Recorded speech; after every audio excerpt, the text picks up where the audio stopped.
ابراہیم نہ یہودی تھے نہ نصرانی، بلکہ وہ تو سیدھے سیدھے مسلمان تھے اور شرک کرنے والوں میں کبھی شامل نہیں۔ ابراہیم کے ساتھ تعلق کے سب سے زیادہ حقدار وہ لوگ ہیں جنہوں نے ان کی پیروی کی، نیز یہ نبی آخر الزماں محمد صلی اللہ علیہ وسلم اور وہ لوگ ہیں جو ان پر ایمان لائے ہیں،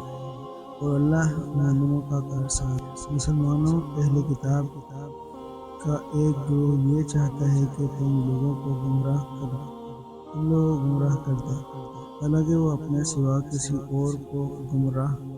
نہیں کر رہے ہیں، اگرچہ انہیں اس کا احساس نہیں ہے۔ اے اہل کتاب، اللہ کی آیتوں کا کیوں انکار کرتے ہو، حالانکہ تم خود ان کے من جانب اللہ ہونے کی گواہ ہو۔ اے اہل کتاب، تم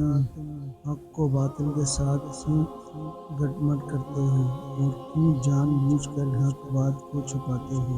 اہل کتاب کے ایک گروہ نے ایک دوسرے سے کہا ہے، جو کلام مسلمان پر نازل کیا گیا ہے اس پر دن کے شروع میں تو ایمان لے آؤ اور ان کے آخر حصے میں